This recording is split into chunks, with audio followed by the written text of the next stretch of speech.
குதிரை, அஸ்வனினா குதிரை. அது எங்க வீட்டுக்கு வந்திருக்கும். நான் அதுக்கு புல்லு தண்ணி சாப்பாடு எதுவும் வைக்காம அது சாப்பாடு கொடுத்ததுனால எனக்கு கூட காசு வரும். புரியுதுங்களா? அதுக்கு பரிகாரம் என்ன? அஸ்வனி குதிரை, குதிரைக்கு உணவு கொடுக்கணும், குதிரைகிட்ட மன்னிப்பு கேட்கணும், குதிரை 3 தடவை சுத்தி வரணும். இதெல்லாம் பண்ணுனா இந்த குடும்பத்து வசதியாக அந்த உலகத்துக்கு துரோகம் பண்ணியிருக்கோம். இல்லாட்டி முறையே அந்த வாகனம் இருக்குது. உங்களுக்கு தெரியுமா? இந்த வராகியோட வாகனம் ஒன்று இருக்குல்ல, அதோட ரத்தம் நம்ம வீட்டுல பட்டா இந்த வீடு பாழாயும். புரியுதா? இந்த ரத்தம் மட்டும் வீட்டு வாசல பட்டா பாழாயும்.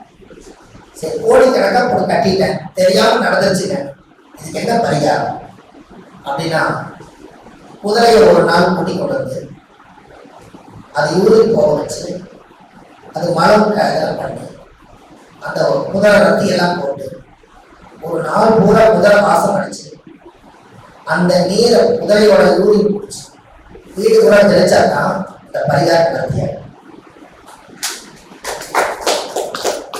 புரியுதுங்களா? அதுக்கு பரிகாரம் இவங்கதான். அஸ்வமேத யாகம் நடத்துறது குதிரை. அப்ப பால் பட்டை இடம் பாலாகிறது. இது நீச்சம், அது சைவம், இது அசைவம். இந்த சைவம் வந்துதான் செயல்படுது. அப்ப எவ்வளவு விஷயம் பாருங்க. அந்த பால் அந்த ரத்தம் மட்டும் அந்த இடம் பாலாயிருக்கும். அந்த காலத்துல இன்னைக்கு அது என்னமோ ஆகி போச்சு. அதை அந்த ரத்தம் படக்கூடாது, வீட்டுல வாழ்ற வீட்டுல படக்கூடாது. அது பரிகாரம் ஆண்டவன் ஏதோ கொடுத்த இதான் ஒரிஜினல் பரிகாரம். அப்ப எவ்வளவு பெரிய ரகசியம் பாருங்க. இதெல்லாம் நீங்க தெரிஞ்சுக்கிறீங்களா இல்லையா?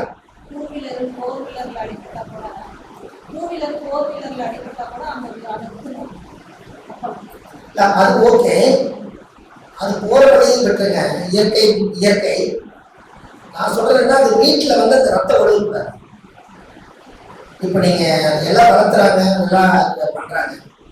அவங்களுக்கெல்லாம் வாஸ்து தோஷம், இந்த பால் பட்டடமெல்லாம் ரொம்ப இதாகுதுல்ல, அதெல்லாம் பெருசா பண்ண முடியலன்னு புரிஞ்சவங்க. அதுக்கெல்லாம் பரிகாரம் அவங்களுக்கு இல்லையிலன்னு தொழிலாக செய்யறாங்க. ஆனா நம்ம அப்படி இல்லை. சாஸ்திரம், சம்பிரதாயம், ஆச்சார அனுஷ்டானம், பூஜை அனுஷ்டானம், இவங்கெல்லாம் அந்த இடத்துக்கே போகக்கூடாதுல்ல. அப்ப அந்த இடம் பட்டுட்டா அதுக்கு பரிகாரம் வச்சுக்கிறாங்க பாருங்க. நாம ஒரு வேலை சப்போஸ் அவர் சாப்பிட்டதே நம்ம மேல உரசிட்டாரு கூட, குதிரை யூனியன் குடி உடம்பு குடிக்க சொல்றாங்க. எப்படி கடுமையான பரிகாரம் பாருங்க. இது சாதாரண விஷயமா? இதெல்லாம் பெரிய ரகசியம். இதெல்லாம் அதுல குடிக்க சொல்றாங்க. அப்பதான் உடம்பு புனிதமாகுமா? அப்ப இதெல்லாம் யோசிக்க வேண்டியது இருக்கா இல்லையா? அப்ப ஒவ்வொரு பிராணிகளுக்கும் ஒவ்வொரு நாட்கள் இருக்கு. அந்த பிராணிகள் எல்லாம் நம்ம கிட்ட கரெக்டா செயல்படுதான்னு தெரியும். அதனாலதான் உங்களை எல்லாம் ஒரு பரிகாரத்தை சொல்லிட்டேன். வெள்ளிக்கிழமை அன்னைக்கு பால்ல குடிங்க, திங்கட்கிழமை அன்னைக்கு பசுபால குடிங்க. பெண்கள் அம்மனுக்கு அபிஷேகம் பண்றீங்க, சாமி ஜன்மனுக்கு வந்துருது, நீங்க ஜன்மனுக்கு வரணும்ல, அப்ப உங்ககிட்ட சக்தி கூட்டணும்ல. அப்போ அந்த பால்ல நீங்க குளிங்க. ஒரு நாள் தாமரை ஊற வச்சு தாமரை தீர்த்துல குளிங்க. ஒரு நாள் 9 நவதானியத்தை நைட்டு ஊற வச்சு காலையில நவதானிய தீர்த்துல குளிங்க. இதெல்லாம் குளிச்சிங்கன்னா உங்க உடம்புல என்னென்னலாம் நம்ம மேல விரல் பட்டது, தீட்டு பட்டது, அறியாம தெரியாம பட்டது, எல்லா தோசம் உடம்பு புனிதமானாதான் முதல்ல நீங்க புனிதமாவீங்க. என்னங்கம்மா? இதெல்லாம் இல்லாம நீங்க வாதி சித்தி எப்படி ஆகும் சொல்லுங்க. நாங்க ஏன் கையா வரைக்கும் எல்லாம் போகணும் தெரியுங்களா? சாமியோட சக்திகளை மட்டும் தெரிஞ்சுட்டு மட்டும் போனீங்க. அது புனிதமான ஸ்தலமா? அந்த புனிதமான ஸ்தலத்துல நம்ம பாடம் பட்டா நம்மளும் புனிதம் ஆயிருக்கும்ல. நம்ம ஐயாவை தெரியாம நிறைய ஒரு இலவு வீடு வருது, ஒரு கருப்பு கருமாங்க வருது, கெட்டதுன்னு சொல்றோம். எல்லா இடத்துக்கும் நம்ம போக வேண்டியதா இருக்கும். அத்தனையும் செய்யலாம். எல்லாம் செஞ்சது போது உடம்பு புனிதப்படுத்தோம்னா நெகட்டிவ் ஏறிக்கிட்டே தான் இருக்கும். பாசிட்டிவ் மாத்துறீங்க. அதுக்கு நாம அந்த இயற்கை மூலிகை தீர்த்தா அதுக்கு தான் நீங்க பாடல குடிங்கன்னு சொல்லுங்க. நீங்க ஒரு பெரிய பரிகாரம் இருக்குது, அது எப்ப சொல்றதுன்னு தெரியாம இருக்க.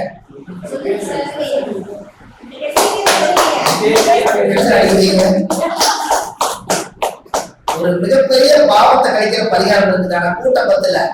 ஆனா இருந்தாலும் இந்த பரிகாரம் உங்களுக்கு புண்ணியம் பண்ணிட்டீங்களா? ஒரு வேலை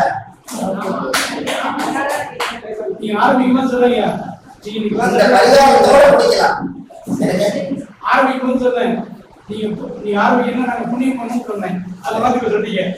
ஆமா, இந்த பரிகாரத்தை இங்க அரங்கேற்றம் பண்றேன்.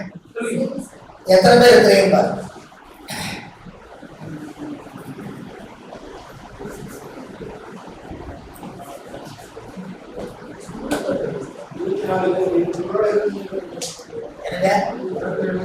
எல்லாத்தையுமே சேர்த்து சேர்த்து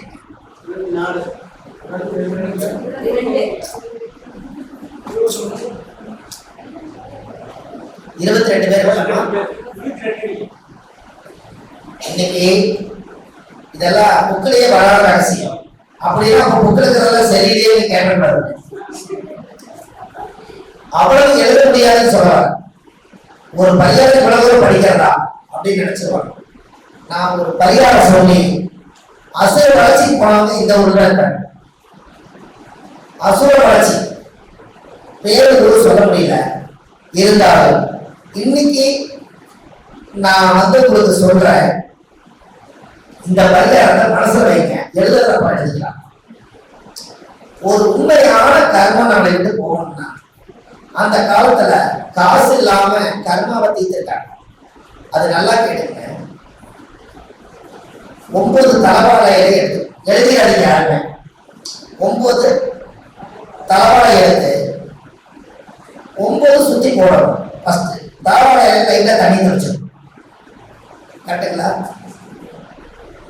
9 கிலோ உப்பு இலை மேல சுத்தி போடணும். இலை மேல வைக்கணும். ஒவ்வொரு இலையில 1 கிலோ உப்பு. கரெக்டுங்களா? புரிஞ்சுங்களா? 9 கிலோ உப்பு சுத்தி வர வச்சிடணும். இதுல பின்னாடி ஒரு மாலை போடணும். உங்களுக்கு கழுத்துல எல்லாரும் முன்னாடி மாலை போடுவீங்க, பின்னாடி மாலை போடணும். கரெக்டுங்களா? முன்னாடி ஒரு மாலை போடணும். இப்ப எத்தனை ஆச்சு? 2 மாலை ஆச்சு. கரெக்டுங்களா?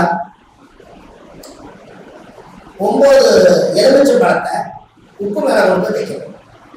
உப்பு மேல கொண்டு போய் வைக்கணும். வச்சுட்டு அந்த 9 இலையை தாண்டி நீங்க வெளியே வரணும்ல, அந்த 9 இலைக்குள்ளவே நீங்க உட்காருவீங்க. சரிங்களா?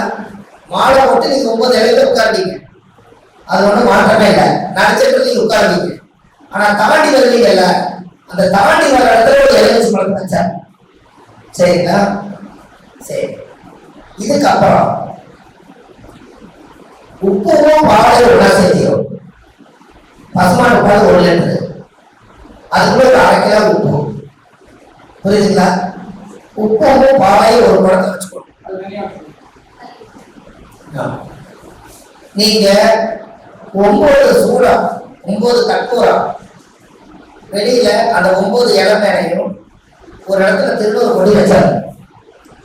உங்களுடைய தாய் தந்தையை வேண்டி, உங்களுடைய அப்பா அம்மா, உங்களுடைய குலதெய்வம் எல்லாத்தையும் வேண்டி, முன் ஜென்மத்தில் நான் ஏதாவது பாவங்கள் பண்ணியிருந்தாலும், இந்த ஜென்மத்தில் ஏதாவது நான் பாவங்கள் பண்ணியிருந்தாலும், என் வாழ்க்கையில என்னுடைய ஜாதகத்துல ஏதாவது பிறக்கும் போது கர்மமனை தோஷங்கள் எது இருந்தாலும் இதோட நிவர்த்தி ஆகும்னு சொல்லி வெளியே ஒரு ஆள 9 சுடலை பக்கத்தை சொல்லணும். 9 அக்னி எரிஞ்சிட்டு இருக்கும். நீ சென்ட்ரல் இருப்பீங்க. புரியுதுங்களா? ஆனா கொஞ்சம் தண்ணி போடணும். புரியுதுங்களா? கொஞ்சம் வட்டத்தை தண்ணி போட்டுருங்க. ஏன்னா நெருப்பல்ல சுகரவசை. இதை செஞ்சுட்டு அந்த சூடம் அமைய வரைக்கும் ஒரு பிரார்த்தனை இருக்கணும். சூடம் அமைய வரைக்கும் நான் ஏற்கனவே ஒரு பரிகாரம் சொல்லியிருந்தேன். அது கூட செஞ்சுங்க. முற்பிறவியில செய்த பாவங்கள் எப்படியும் தொடராமல் இருக்க, இப்பிறவியிலேயே என் தந்தை வழியில் வந்த கர்ம வினைகளும் தாய் வழியில் வந்த கர்ம வினைகளும் நான் பிறக்க போது இந்த பூமிக்கு கொண்டு வந்த கர்ம வினைகளும் இன்றோடு இந்த நொடி பொழுதிலே நிவர்த்தியாகி என் பாவநலம் இறங்கி போவா அப்படின்னு சொல்லி இந்த சூழலெல்லாம் அமைஞ்சதுக்கு அப்புறம் நீ எந்திரிச்சு நின்னோடனே அந்த உப்பு பாடு ஒன்னா இருக்கிற தலையை வந்து ஊற்றி வச்சோம்.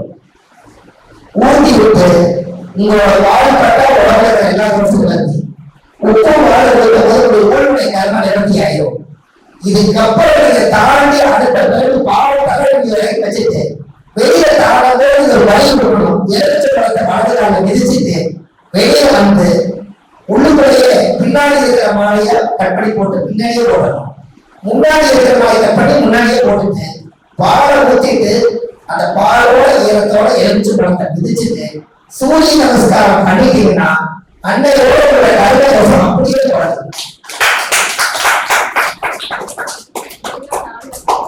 எல்லா கருணையும் இறங்கிட்டீங்க.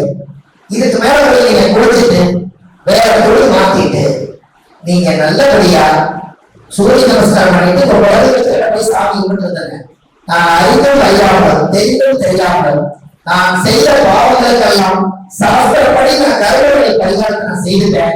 இன்னைக்கு இதுக்கு மேல குலதெய்வம் என்னுடைய தாயகத்தை எனக்கு பஞ்சபூதம் எனக்கு இந்த பூமியில ஆசீர்வதிக்கணும்னு சொல்லி வேண்டிட்டு ஒரு அன்னதானம் பண்ணிருக்கேன். அன்னை அதுக்கு மேல இந்த உலகத்துல பரிகாரமே இல்லை.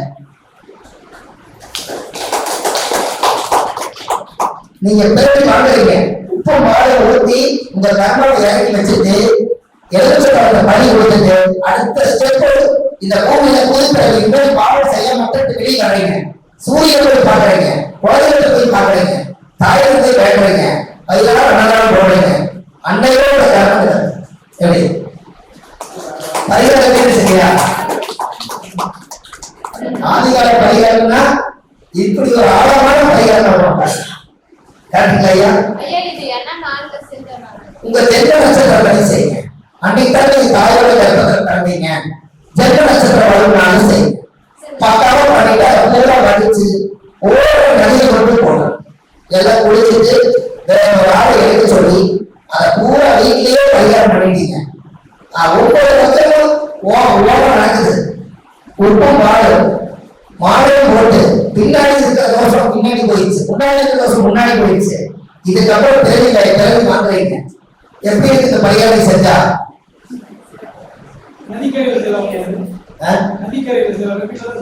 வீட்லயும் செய்யலாம், கம்ஃபர்டபுளா இடம் வேணும். எங்க வேணா செய்யுங்க, ஒரு அனுமதி விட்டு செய்யும்.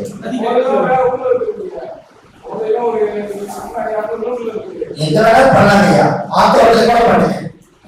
பெரிய கர்மா